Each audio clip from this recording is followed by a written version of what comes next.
नमस्कार दोस्तों, welcome back to विद्यार्थी कैफे। तो दोस्तों, आज हम करने वाले हैं sample paper number 3 CBSE term 1 pattern के आधार पर। इससे पहले हम लोग सैम्पल पेपर 1 और 2 कर चुके हैं। तो जिन विद्यार्थियों ने सैम्पल पेपर 1 और 2 नहीं किया है तो वो उसको भी प्लेलिस्ट में सर्च करके वहाँ से जो है अब उसकी प्रैक्टिस भी करें। ठीक है, तो आज हम लोग सैम्पल पेपर 3 करने वाले हैं। चलिए चलते हैं। ओके, तो पहला प्रश्न दिखाई दे रहा है आपको, वही संधि विच्छेद करना है या फिर संधि करना है। केवल 4 प्रश्न करने हैं आपको। ठीक है, लिखा हुआ है प्रकृति रेव शरणम सूची पर्यावरणम, है ना। प्रकृति रेव शरणम, है ना। तो प्रकृति रेव के नीचे अंडरलाइन दे रखा है। अब देखो र दिखाई दे रहा है, तो कौन सी संधि दिख रही है आपको? रुट विसर्ग संधि है। ठीक है, अब विसर्ग संधि के संदर्भ में आपको पता ही है कि भाई 3 संधियाँ हैं, सट विसर्ग संधि, रुट विसर्ग संधि और उत विसर्ग संधि। ठीक, तीनों की कंडीशन तो पता ही है। पूर्व पद के अंत में जो है विसर्ग रहेगा, है ना। जैसे कि पूर्व पद के अंत में यहाँ पे भी विसर्ग रहेगा, रुट विसर्ग में भी विसर्ग रहेगा और उत विसर्ग में भी विसर्ग। पर पद के आरंभ की कंडीशन हमको पता होनी चाहिए। तो पर पद के आरंभ में यदि किसी भी वर्ग का प्रथम द्वितीय वर्ण, है ना, मैं 1 2 ही लिख लेता हूँ।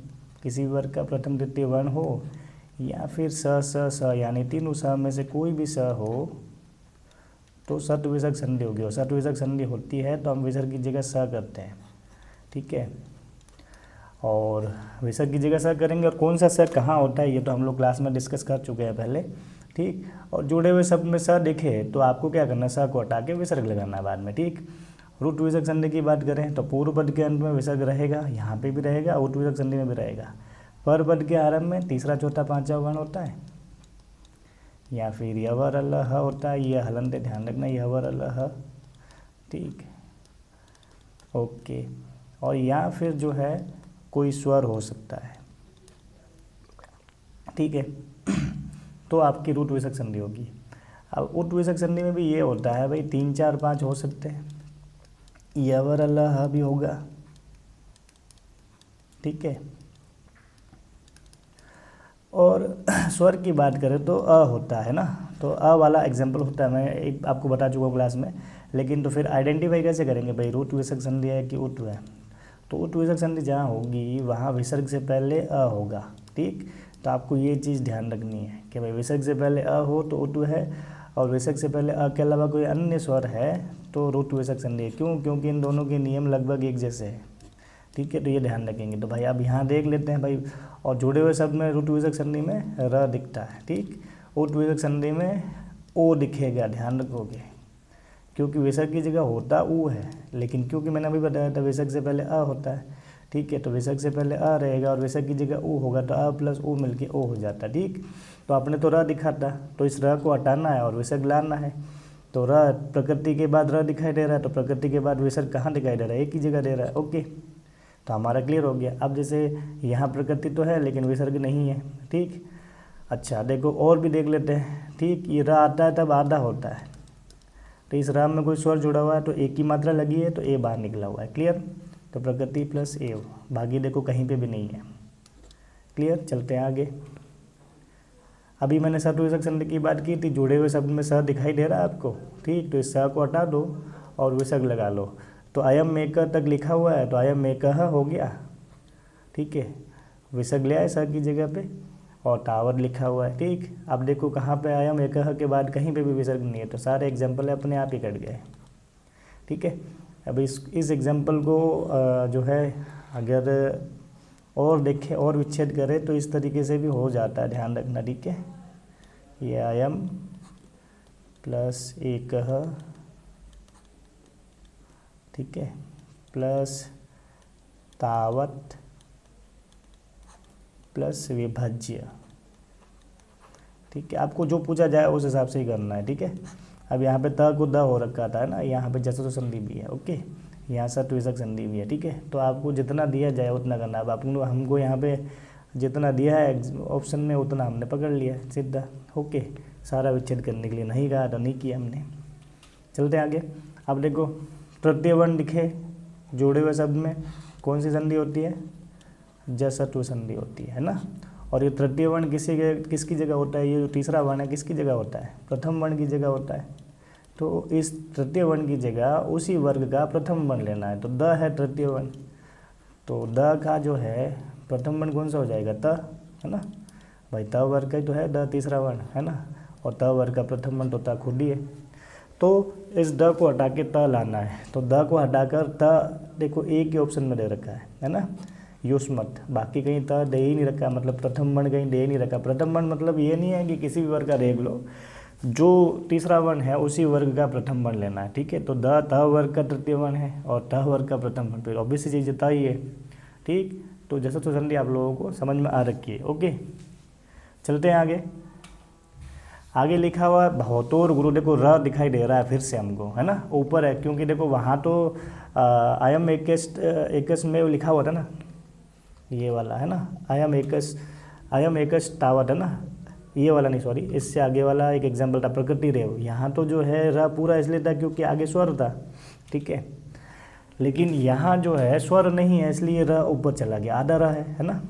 तो अब र को हटाना और विसर्ग लाना है। तो भाई जिस शब्द के बाद र लगा हुआ है उस शब्द के बाद विसर्ग आया, तो भवतों के बाद विसर्ग आ जाएगा, र हटेगा तो भवतों, ठीक है। भवतों के बाद विसर्ग आ जाना चाहिए। तो भवतों कहाँ लिखा हुआ है, एक तो यहाँ लिखा हुआ है और एक यहाँ लिखा हुआ है, ठीक।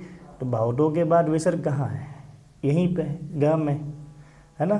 तो आपका उत्तर हो गया ग, ओके। ये क्यों नहीं हुआ, क्योंकि भाई यहाँ विसर्ग नहीं है, रुट विसर्ग संधि कैसे होगी, पूर्व पद गण में विसर्ग होना चाहिए ना, ओके। अब अगर किसी को लगता है कि भाई कहीं ये तो नहीं है, ठीक, तो अ के बाद विसर्ग होने पर उत विसर्ग संधि होती है, ठीक है। जबकि रुट विसर्ग संधि कब होती है, अ के अलावा किसी अन्य स्वर के जो है विसर्ग से पहले कोई अन्य स्वर आया हुआ, है ना, तब होती है। चलते हैं आगे।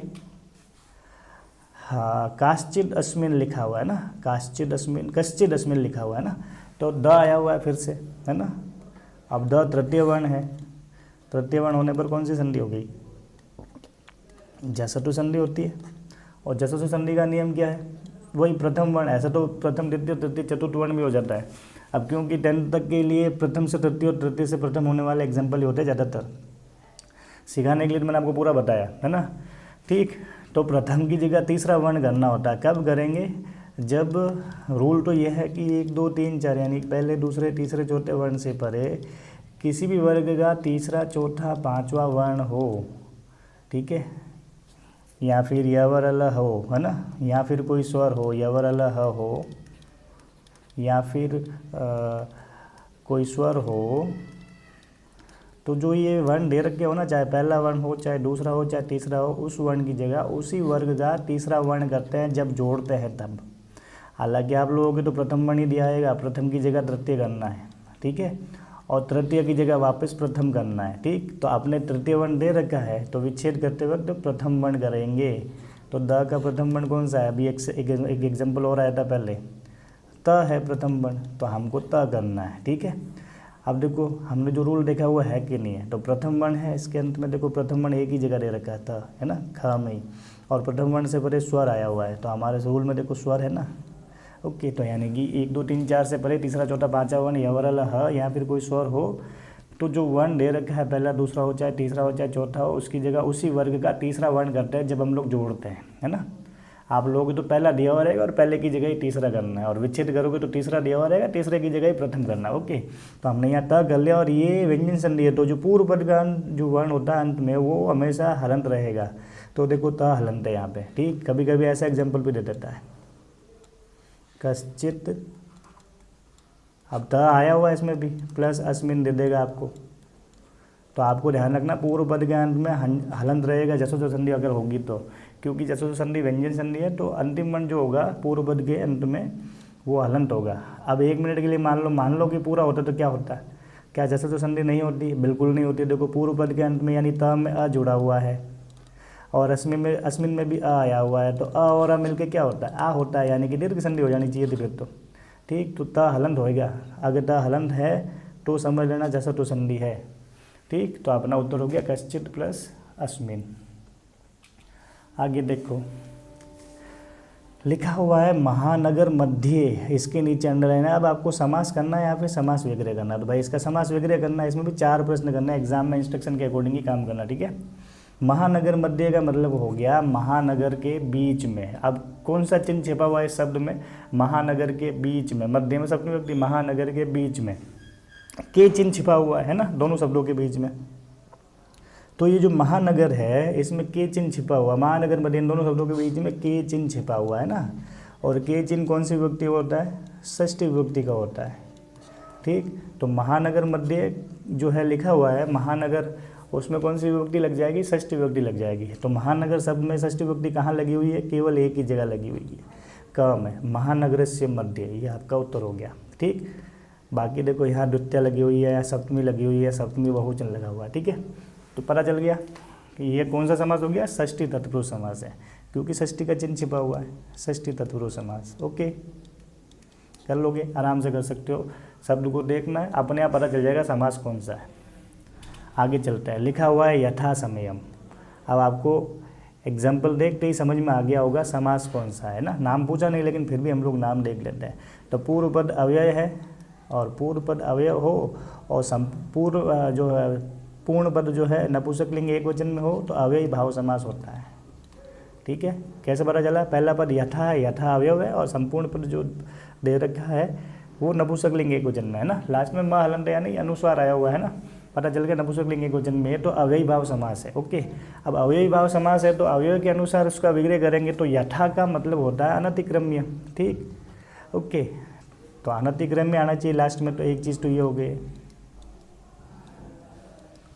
ओके, अनतिक्रम्य। ठीक है, तो अनतिक्रम्य कहाँ कहाँ है, दो जगह, एक तो यहाँ है, एक यहाँ है, ये हट गया, ये हट गया है ना। यथा रखेंगे तो फिर विग्रह कैसा, तो अनतिक्रम्य में आ जाएगा दूसरा वाला पद है ना। ये ध्यान रखना, अव्यय जो है उसका अर्थ बाद में लिखा जाएगा ना। समयम है तो उसको जो विभक्ति दे रखी है द्वितीय उसमें ही रखो, समयम अनतिक्रम्य। ठीक है, तो समयम अनतिक्रम्य कहाँ है अपना, ये रहा घ उत्तर है ना। चलते आगे, समलम है ना। अब देखो स का मतलब होता है साथ में या सहित है ना, मैंने आपको समझाने के लिए बताया था। स मतलब साथ में है ना, इस स का मतलब होता है साथ में, सहित मतलब साथ में हो गया है ना। वो मैं ये इसलिए बोल रहा हूँ कि आपको पता है सह के योग में तृतीय विभक्ति लगानी है। इस स के लिए तो सहितम शब्द का प्रयोग कर लेंगे, ठीक है, स के लिए सहितम शब्द लगाएंगे, और सह के योग में तृतीय विभक्ति होती है तो इसके साथ में जो शब्द है उसमें तृतीय विभक्ति लगाएंगे। तो मलम लिखा हुआ है, मल शब्द है तो मल शब्द की तृतीय विभक्ति हो जाएगी मलेन सहितम। ठीक है, मलेन सहितम हो गया।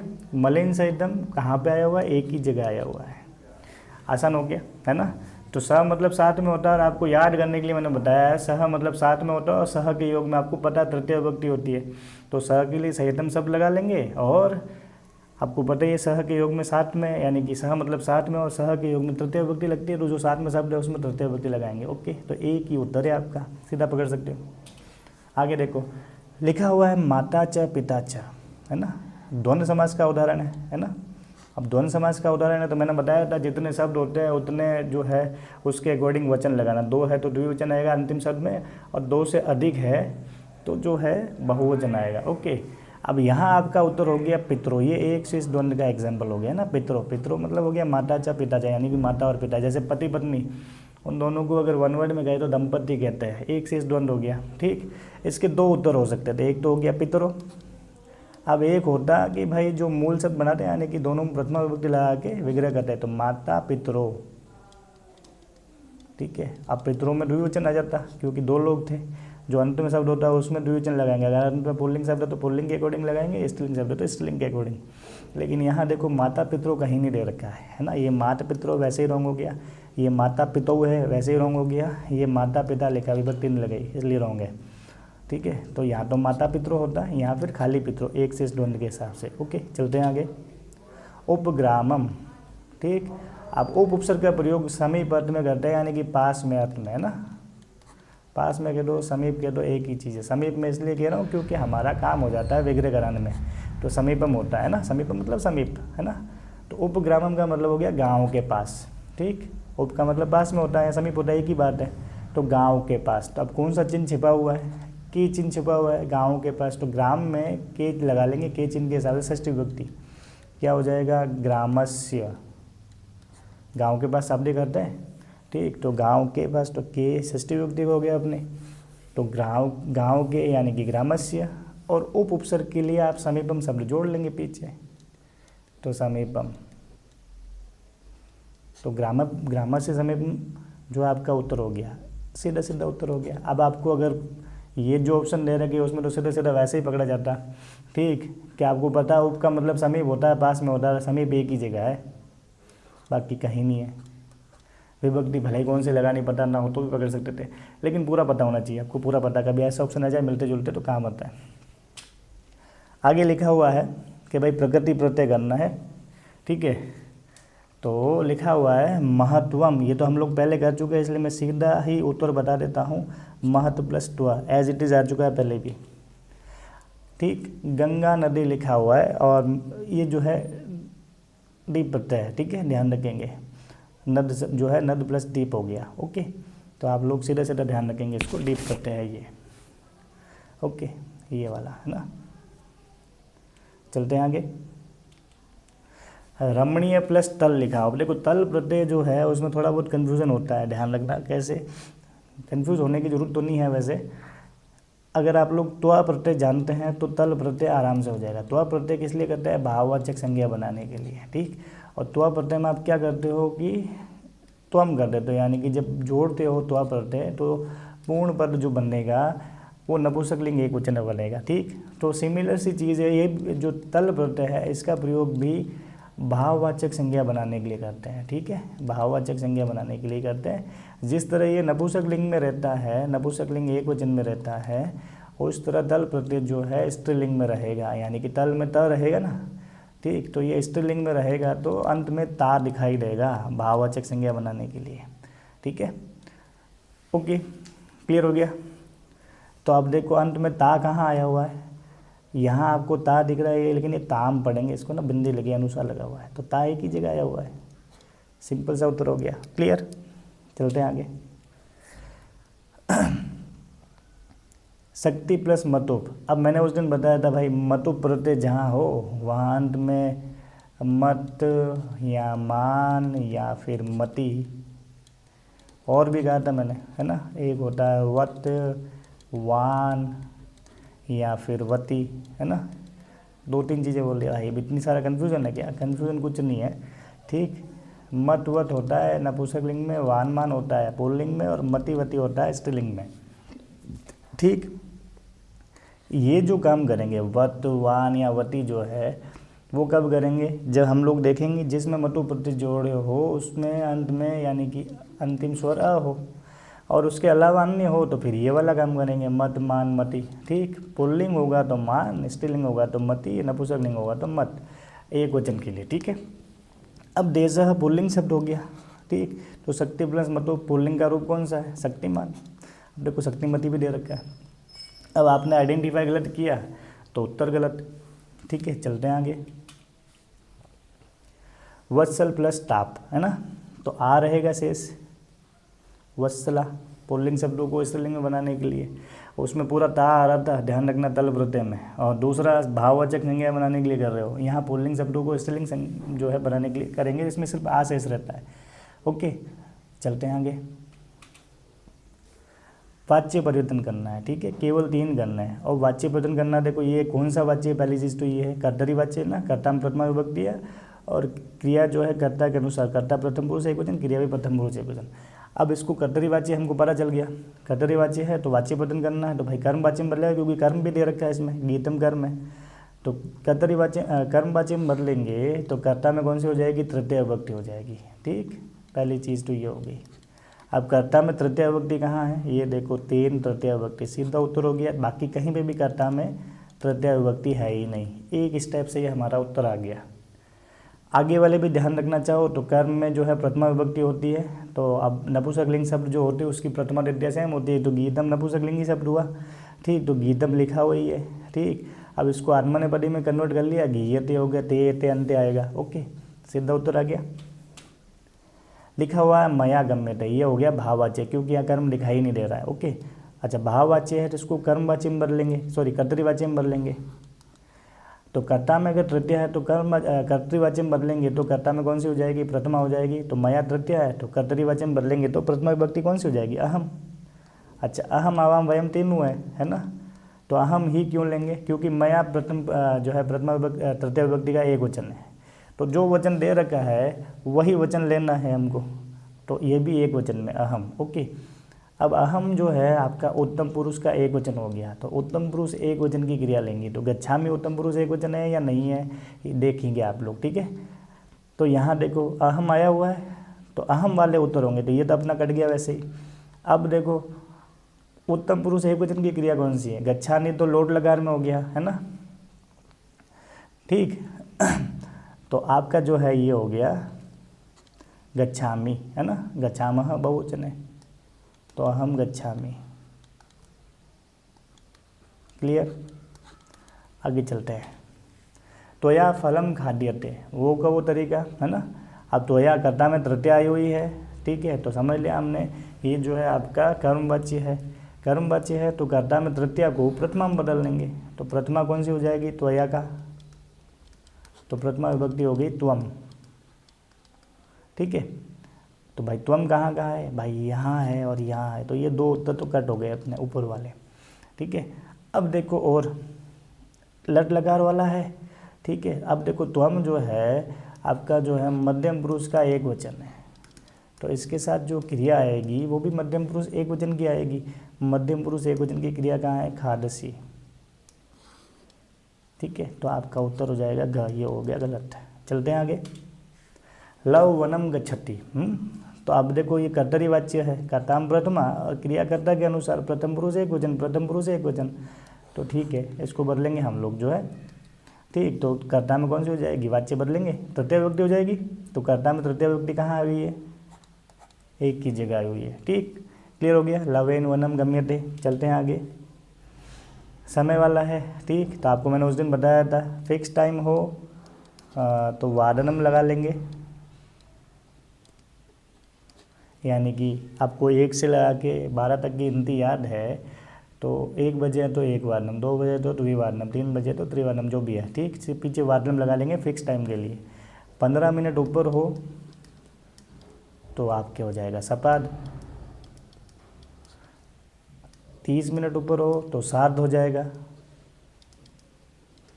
और 15 मिनट कम हो तो हम लोग जो है -15 लिख लेता हूँ मैं, तो पादोन शब्द का प्रयोग करेंगे, लेकिन साथ में ध्यान रखेंगे किस में 15 मिनट का मैं वो लिखेंगे, ठीक। तो आएगा तब बताएंगे। लिखा हुआ है 5-15, सेंटेंस नहीं पढ़ रहा हूँ क्योंकि इनमें पढ़ने की जरूरत नहीं होती, सीधा कर सकते हो आप लोग, पूरा पढ़ के ही करना, बाई चांस कोई चीज़ रह ना जाए ना। तो 5:15 है, तो 5 से 15 मिनट हुआ तो क्या हो जाएगा, सपाद पंच। वादने तो लिखा हुआ ऑलरेडी, ठीक है। मैंने वादने में बोला फिक्स टाइम बताने के लिए, सेंटेंस में वादने लगता है, मैंने आपको पहले ही बता रखा है। तो सपाद पंच वादने है ना, मतलब 105। देखो 30 मिनट ऊपर है तो पहले 7 ले लेंगे, और किस से, 6 से है तो 67, 67 कहाँ है, ठीक है। ये वाला उत्तर हो गया आपका, ठीक है। ध्यान रखना, एक सवाल आ गया था पिछली बार, आपको पता होगा, क्लास जो भी है, तो वहाँ उत्तर जो है ऑप्शन में ये ट के नीचे हलन नहीं था, संख्यावाची था क्लास 9th में, ठीक है। 2 ऑप्शन थे, एक था सट और एक था सट, तो ट हलंत नहीं था, कुछ बच्चों ने ट हलंत नहीं वाला उत्तर लिख लिया, उनका रॉन्ग हुआ, ध्यान रखोगे कैसे होता है, ठीक है। ओके, चलते हैं आगे। 6:45, अब वही बात है, 15 मिनट काम में, तो पादोन वाला हो गया, किससे काम है, 7 से 15 मिनट काम है, तो पादोन शब्द हो गया। 9 बजे फिक्स टाइम है, नववादनम या नववादने सेंटेंस है इसलिए, ओके। 3:15, 15 मिनट ऊपर है तो क्या हो जाएगा, सपाद है ना, और किससे, 3 से, तो सपाद त्रिवादनम हो गया। चलते हैं आगे। ओके, अब आपको सही अवयव पद भरना है और खाली जगह भरनी है। तो अवयव पद तो थोड़ा अर्थ पता होगा तो आप कर सकते हो, ठीक है। कदा का मतलब होता है कब, ठीक। नूनम का मतलब होता है निश्चय ही, सहसा मतलब अचानक, तदा मतलब तब। अब आप देख लो कौन सा अनुवाद होगा, अपराधिनः सत्यम वदति, निश्चय ही है ना, अपराधी झूठ ही बोलेगा। चलते आगे। हे ईश्वर, खाई जगह मम बंधु, तो ये ईश्वर एवं मम बंधु, ईश्वर ही मेरा भाई है, कहने मतलब बंधु है, मित्र जो भी है, ठीक। भारतम अति समृद्ध आसीत।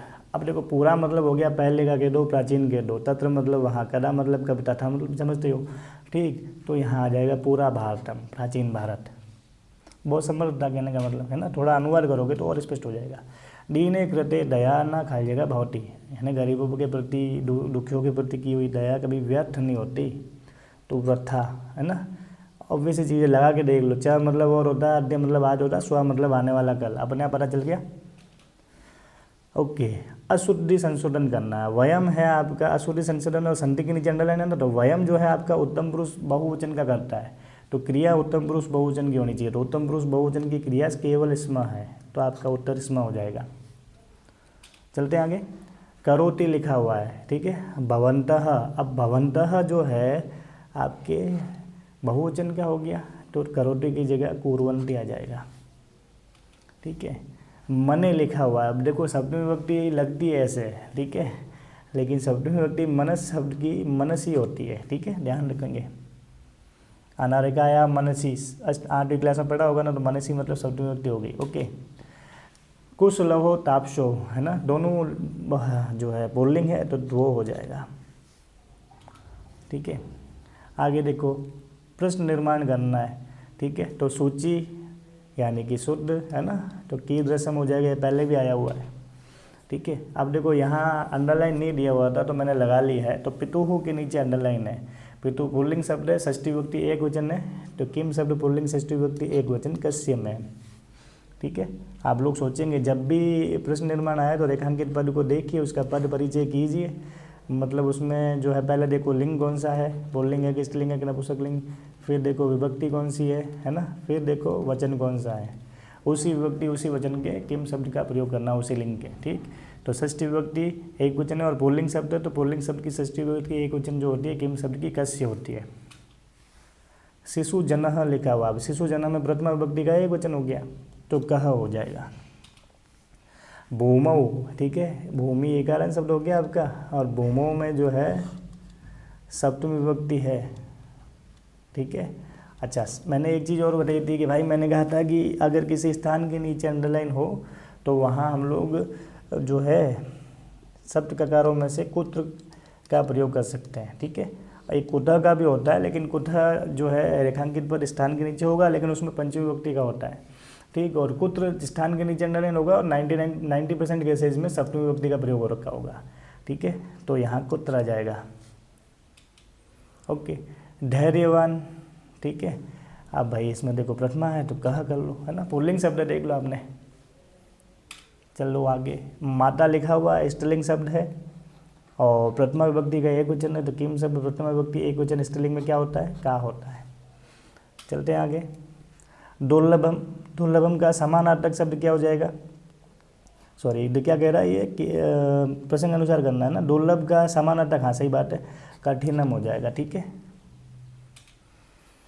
काननम ययो, अब ययो मतलब इनका भाग गया, है ना, तो अगच्छत हो जाएगा।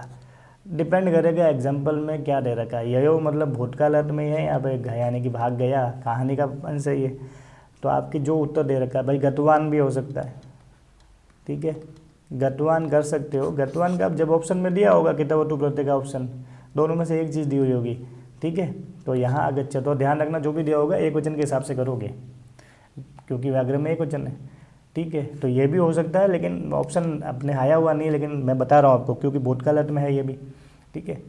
चलते हैं आगे। पुनाति का मतलब होता है पवित्रम करोति, है ना, ये आपके जो है शिशु लालनम का जो श्लोक है उस लाइन का अंश है ये। तो शब्दार्थ देख लेना, 4 पाठों के शब्दार्थ देखने में कितना टाइम लगेगा, ओके। जवेन मैंने ये भी बता रखा है एक बार, जवेन मतलब हो गया तीव्र गति से, तीव्र गतिया हो गया, है ना, ये देखो गतिया मतलब तृतीय विभक्ति लगी हुई है, जवेन में भी तृतीय लगी हुई है, ओके। निसर्ग का मतलब होता है प्रकृति, अब इसमें सप्तमी विभक्ति है तो प्रकृत्याम, इसमें भी सप्तमी विभक्ति का प्रयोग हो रखा है, ओके। आगे देखो, उचित विकल्प चुनना है आपको, जैसा कहा जाए वैसा करना है। देखो ये सेंटेंस दिया हुआ नहीं था इसलिए मैंने लिख लिया, तत्र राजसिंह नाम राजपुत्र वसति स्म, तो कह रहा वसति स्म इति क्रियापदस्य कर्तुपदम किम, यहाँ जो है वसति स्म जो क्रिया है इसका कर्ता कौन है, तो भाई कर्ता पता करने का सीधा सवाल क्रिया से पूछ लो, कौन रहता था, जो इसका उत्तर आएगा वो आपका कर्ता राजपुत्र, सीधा हो गया। ठीक है, आगे चलते हैं। जाया इति पदस्य पर्याय पदम गद्यांश किम, गद्यांश में यानी कि जो है जाया शब्द का अर्थ क्या है। यहाँ आपको गद्यांश तो दिया हुआ नहीं है, ठीक है, लेकिन फिर भी जानकारी के लिए सीधा ध्यान रखो। जाया मतलब हो गया भारिया हो जाएगा। गद्यांश में भारिया शब्द का प्रयोग किया हुआ, बुद्धिमती वाला पार्ट है ना, उसमें देखोगे तो भारिया शब्द का प्रयोग किया हुआ है। जाया मतलब पत्नी होता है, भारिया मतलब ही पत्नी होता है। अब आप लोगों को लगेगा पत्नी भी तो हो सकता है, लेकिन आपको कहा है कि गद्यांश से, गद्यांश में कौन सा, ये आपके पठित वाले अंश का है। तो आपको सेंटेंस दिए हुए रहेंगे या तो, और उसमें से ही सवाल पूछे जाएंगे। इसमें सेंटेंस मिस हो रखा होगा, ठीक, तो ध्यान रखना गद्यांश में जो दिया हुआ है या सेंटेंस में जो दिया हुआ है उसको उत्तर मानेंगे, ठीक है। ऐसे पत्नी भी होता है, ये नहीं है कि भाई उत्तर रॉन्ग हो गया, लेकिन हमको पूछा है गद्यांश में कौन सा है, तो गद्यांश में जो दिया हुआ है वो उत्तर मान्य करेंगे, ठीक है।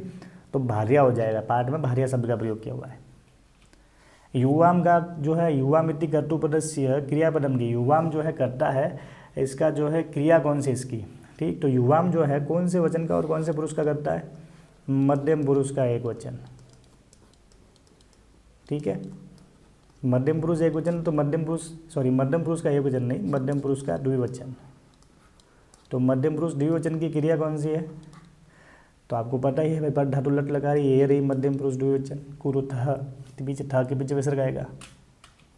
सूची है ना, इसका विलोम क्या हो जाएगा भाई, सूची मतलब शुद्ध होता है, तो मलिनम मतलब गंदा हो गया है ना। शीला इत्यस्मिन अर्थे का शब्द अत्र न प्रयुक्तम, भाई शीला अर्थ में यानी कि जो पत्थर का टुकड़ा जो भी, उस अर्थ में कौन से शब्द का प्रयोग नहीं हुआ है ना, तो उपल शब्द नहीं हुआ है। पाषाण मतलब भी होता है पत्थर, प्रस्तर, चट्टान, है ना, ये रॉन्ग है। त्रास मतलब क्या होता है, उसका पर्यायवाची क्या होगा, तो भयम हो जाएगा, ठीक है। विशेष्य पदम किम, यहाँ जो है विशेष्य पद कौन सा है, अब भाई जो जिसकी विशेषता बताई जाती है वो होगा, ठीक। तो ये बुद्धिमती वाले पार्ट का ही है, तो ये है विशेष्य पद, ठीक है। अयम परिकरा, ये वो का श्लोक वाला लाइन है। इसमें कर्म कौन सा, तो कर्म में द्वितीय व्यक्ति होती है श्रोतारम, है ना, इसमें द्वितीय व्यक्ति आ रखी है। माता कृपा आद्र हृदया भवेत, विशेष्य पदम किमत्र, इस सेंटेंस में विशेष्य पद कौन सा, तो विशेष्य जो है नाउन रहेगा, विशेषण जो मतलब जिसकी विशेषता बताई जाए, तो ये माता के लिए ही प्रयुक्त हो रखे हैं सारे शब्द, ठीक है। तो माता हो गया, ठीक। तो ये आप लोगों का सैम्पल पेपर नंबर जो है 3 था। मैं आगे भी और जो है सैम्पल पेपर लेके आऊँगा, आप लोग इसके अकॉर्डिंग प्रैक्टिस करिए। रोज़ का एक सैम्पल पेपर देख लोगे तो आपके एग्ज़ाम तक बहुत सारी तैयारी हो जाएगी। आप लोगों को अभी तक समझ में आ गया होगा कि ज़्यादा समस्या किसी में कुछ नहीं होगी, केवल शब्दार्थ वाले सवाल जो है उसमें प्रॉब्लम हो सकती है। तो भाई 4 पार्ट दे रखे हैं, आप उन चारों पार्ट के सारे शब्दार्थ जो देख लीजिए। सारे के सारे तो मैं कह रहा हूँ आप लोगों को 80% जो है शब्दार्थ पता है, केवल 20% जो नहीं पता है वो वाले याद करने हैं, ठीक। अगर वो कर लोगे तो आप लोगों के शब्दार्थ वाला सवाल भी, चाहे सिमिलर अर्थ वाला यानी कि पर्यायवाची का पूछे, चाहे विलोम वाला पूछे, आराम से बता सकते हो, ठीक है। तो आज के लिए बस इतना ही, मिलते हैं जल्दी अगले वीडियो में, ठीक है। जाने से पहले मेरे चैनल को सब्सक्राइब कर लीजिएगा अगर आप लोगों ने नहीं कर रखा है तो, और वीडियो को लाइक करें और ज़्यादा से ज़्यादा लोगों को शेयर करें। धन्यवाद।